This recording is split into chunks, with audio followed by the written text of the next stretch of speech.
Assalamualaikum warahmatullahi wabarakatuh. Hi students, how are you? I am Burika. Nice to see you here for TOEIC lesson. Today's lesson we are going to learn about simple present tense. Ada dua hal yang akan dibahas. Yang pertama, fungsi dari simple present tense. Yang kedua, ciri khusus dari simple present tense. Let's check it out. Fungsi simple present tense yang pertama adalah untuk menyatakan sesuatu yang benar pada saat ini. Contohnya, I am a teacher. I like horror movie. He lives in Bandung. Ketiga kalimat tersebut menyatakan sesuatu yang benar pada saat ini. Yang kedua, simple present tense berfungsi untuk menyatakan kegiatan yang terjadi secara teratur atau menyatakan kegiatan sehari-hari yang rutin. Contohnya, I always wake up at 5 o'clock in the morning. Kalimat ini merupakan kegiatan saya yang selalu dilakukan di pagi hari. Sam plays football every weekend. Kalimat ini menyatakan kegiatan yang biasanya dilakukan oleh Sam di akhir pekan. Fungsi yang ketiga, simple present tense digunakan untuk menyatakan kebenaran umum dan tidak dapat dibantah. Contohnya, water boils at 100 degrees Celsius. The sun sets in the west. Kalimat tersebut adalah kebenaran umum atau fakta yang tidak dapat dibantah. Selanjutnya kita akan membahas tentang ciri khusus dari simple present tense. Ciri khusus yang pertama, simple present tense selalu menggunakan verb ke-1 atau kata kerja ke-1. Contohnya, they go to school every day. We swim on Saturdays. Kata kerja go dan swim adalah kata kerja ke-1 atau verb 1. Ada catatan khusus untuk orang ketiga tunggal seperti she, he, it, atau misalnya Cat, Stephen, dan Jane, kita menambahkan s atau es ke dalam kata kerjanya. Contoh, she speaks 4 languages. Karena subjeknya she, maka kata kerja speak ditambah s, jadi speaks. It rains a lot in Germany. Kata kerja rain ditambah s karena subjeknya it, third person singular. Ciri khusus yang kedua menggunakan kata kerja bantu do atau does. Do atau does digunakan untuk kalimat negatif atau question atau tanya. Do digunakan apabila subjeknya they, we, I, you, atau contoh lainnya the boys, atau misalnya my friend and I.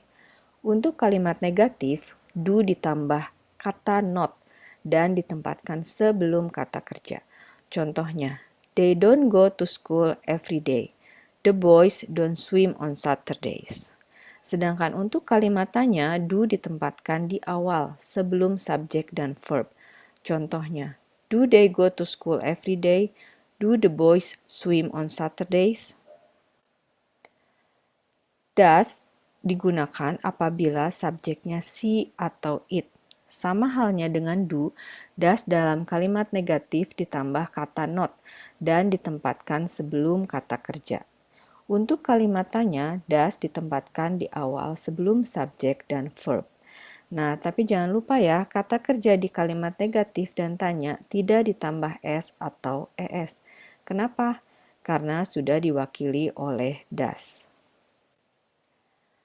Ciri khusus lainnya dari simple present tense ada time signal.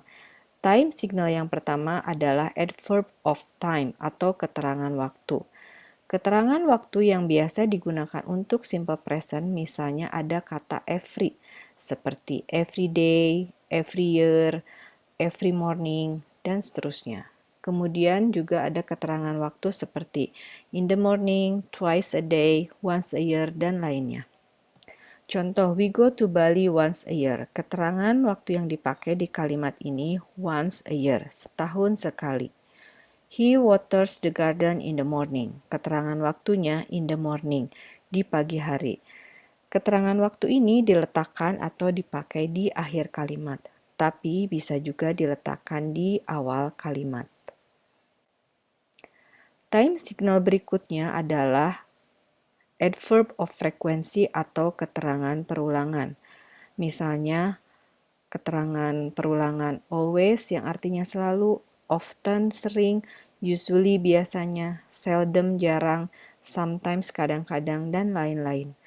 Adverb of frequency ini biasanya diletakkan sebelum kata kerja. Bisa kita lihat di example ya, adverb of frequency yang dipakai adalah usually dan always. Keduanya diletakkan sebelum kata kerja go dan water. Sekarang kita lihat latihan soal. Di exercise ini kita memilih satu jawaban yang benar. Soalnya, we always blah blah blah a present to Elsa on her birthday. Kira-kira jawaban yang tepatnya apa ya? Apakah are taking, taking, take, atau are taken? Dari soal ini kita bisa lihat kalau tenses yang dipakai adalah simple present karena ada kata always. Nah, harus ingat ya, kalau simple present tense pakai verb ke satu. Dari keempat pilihan, yang verb satu adalah yang C, take. Kalau pilihan yang lainnya bukan verb satu, yang A dan B verb ing, dan yang D adalah verb ketiga. Next question. Rita bla bla bla class every day. Di sini jelas simple present karena ada time signal every day. Jadi pilihlah kata kerja ke satu. Di pilihan ABCD yang pakai verb ke satu adalah yang A dan B, attend. Karena kalimat negatif, kita perlu kata kerja bantu. Kata kerja bantunya does. Kenapa does? Karena subjeknya Rita, orang ketiga tunggal. Jadi jawabannya yang B, doesn't attend. Cukup sekian materi simple present tense kali ini. Semoga kalian semua paham. Terima kasih sudah menonton. Wassalamualaikum warahmatullahi wabarakatuh.